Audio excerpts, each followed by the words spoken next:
के बाद और जिस तरह से हिंदुत्व परवान चढ़ा इंडिया में गुज़श्ता 8 से 10 बरसों की है, ये हिंदुस्तान का अंदरूनी बात होती है। वो आता है और मोदी जी को तस्वीर देता है कल्कि की, विष्णु का 10वां अवतार, जो कली बेसिकली चाइना का मुंह काला हुआ है और वेस्ट का भी है, और इंडिया कुछ करने की कोशिश कर रहा है, कुछ तो बड़ा हो रहा है। में वो अपने आप को इवेंचुअली एक हिंदू सुपर पावर के तौर पे एक मल्टीपोलर वर्ल्ड में अपना इवेंचुअली हिस्सा आपको क्या लगता है कि ये जो इंडियन ग्रोइंग स्पेस है इंटरनेशनल सिस्टम में, वो पाकिस्तान के लिए कितनी ज़्यादा खतरनाक है? आपको लगता है कि हमारा कोई कंपैरिजन है इंडिया के साथ, या अब हम ये मुकाबला छोड़ दें जो हम हवा में या बातों में या किताबों में जो मुकाबला करते हैं इंडिया के साथ? आपने कभी किसी इंडियन प्राइम मिनिस्टर को सूट पहने देखा है? 47 से लेकर, जी बिल्कुल, जो भी देख रहे हैं वो वेस्ट कोट में होंगे, अपने लिबास में होंगे, शलवार की ये स्टार्ट पुराना है कि यहाँ सिर्फ जो हैं हिंदू रह सकते हैं, ये हिंदू राष्ट्रीय है। यहाँ पे अगर कोई या भारत बर्रे सगीर में जो लोग हैं ये हिंदू हैं और ये सिर्फ हिंदुओं के लिए जगह बनी। आप लोग रोना बंद कीजिए, मेरे तक आवाज आ रही। भूटान का किंग इंडिया आता है, 5 की बात होती है। वो आता है और मोदी जी को तस्वीर देता है कल्कि की, विष्णु का 10वां अवतार, जो कली, ठीक है। अब इसके अंदर कुछ चीजें क्या कॉमन है? एक वेस्ट कॉमन है, एक इंडिया कॉमन है, तीसरा चाइना कॉमन है।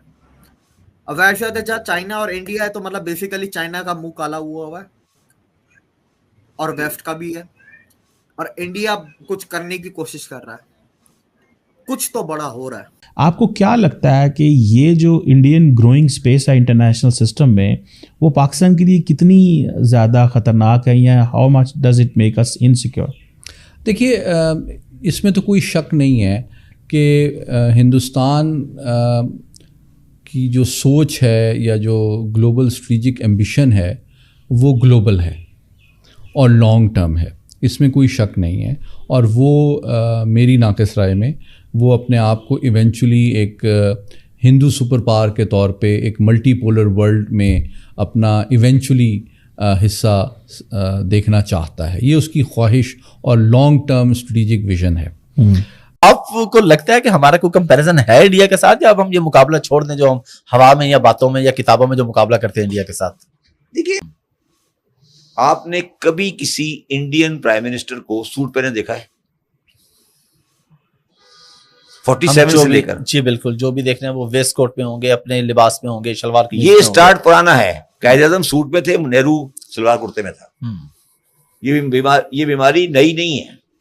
इंडिया का कोई प्राइम मिनिस्टर दिखा दे जिसने कभी सूट पहना हो, या इंडिया का कोई प्राइम मिनिस्टर दिखा दे जिसने कभी तकरीर की हो किसी इंटरनेशनल फोरम में अपनी जबान के अलावा, या इंडिया का प्राइम मिनिस्टर दिखा दें जिसके साथ 46, 36, 35 गाड़ियां चलती हैं। कि यहाँ सिर्फ जो हैं हिंदू रह सकते हैं, ये हिंदू राष्ट्रीय है। यहाँ पे अगर कोई या भारत बर्रे सगीर में जो लोग हैं ये हिंदू हैं और ये सिर्फ हिंदुओं के लिए जगह बनी है। इसीलिए हमने देखा कि अभी जो आरएसएस मोदी सरकार आई तो उन्होंने घर वापसी का प्रोग्राम शुरू किया। घर वापसी मतलब ये कि जो मुसलमान दलित वगैरह जो थे, ये जो हिंदू पहले थे ये मुसलमान हो गए, तो ऐसा काम किया जाए कि इनको वापस हिंदुइज़्म के हिंदू बनाया जाए। तो ये घर वापसी का पहले 20वीं सदी के शुरू में शुद्धि का जो प्रोग्राम था ये उसी की कॉन्टिन्यूएशन है कि ये जो बुनियादी ये जो ज़मीन है बर्रे सगीर की, ये हिंदुओं से बिलोंग करती है और यहाँ पे कोई गैर हिंदू नहीं रह सकता। तो ये बुनियादी तौर पे ये सारा इस वक्त इंडिया 10,000 ट्रूप्स LAC पे मूव करता है।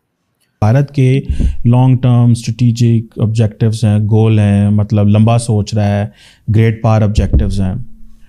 एक क्वेश्चन ये बनता है, हमने इंडिया के साथ आज़ादी हासिल की, पाकिस्तान की लीडरशिप के कभी क्यों इतने बड़े ऑब्जेक्टिव नहीं रहे? और साथ में ही आपने बात की कि सोवियत यूनियन की बात की कि उस दौर में भी वो ऑटोनॉमी एक्सरसाइज करते थे। आज नहीं सिर्फ अमेरिका के लिए वो नहीं कह रहे कि हमें ऑटोनॉमी चाहिए, वो उस वक्त भी ऑटोनॉमी। ये पाकिस्तान के अंदर ऑटोनॉमी की कभी बात क्यों नहीं हुई? हम ऑटोनॉमी सिर्फ सियासतदानों और जलसों के लिए रखी हुई है कि तकरीर कर दो, साइफर आ गया है और जनाब ये हम ऑटोनॉमी है हमारी, जनाब हमारे मामले में इंटरफेयर ना किया जाए।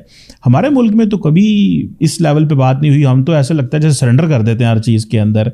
लेकिन इंडिया में ऑटोनॉमी की भी बात हो रही है और वो कॉन्टीन्यूसली ग्लोबली भी वो कह रहे हैं कि हमारे ग्लोबल डिज़ाइंस हैं। हमारे ना ग्लोबल डिज़ाइन है ना ही हम ऑटोनॉमी पूरे 75 साल में। इसकी क्या वजह फ्रॉम इंटरनल पर्सपेक्टिव बताइए। मैं समझता हूँ 3-4 वजूहत हैं।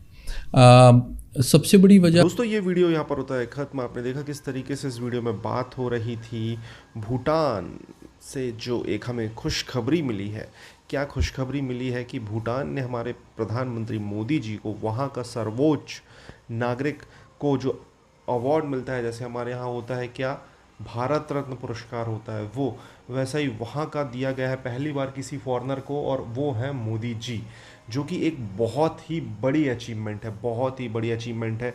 ऑब्वियसली आपको लगता ज़रूर है कि भूटान एक छोटी कंट्री है। भूटान एक ऐसा देश है जो ऑब्वियसली चाइना ने इसे बहुत ही ज़्यादा पैसे का मतलब लालच दिया और बहुत ही ज़्यादा इसको बोला कि आप भारत के ग्रुप से आए, और भूटान ने कई बार ऐसे सिग्नल दिए कि वो चाइना ग्रुप में है, जैसे कि नेपाल ने किया, बांग्लादेश ने किया, श्रीलंका ने किया, जितने हमारे पड़ोसी हैं, पाकिस्तान।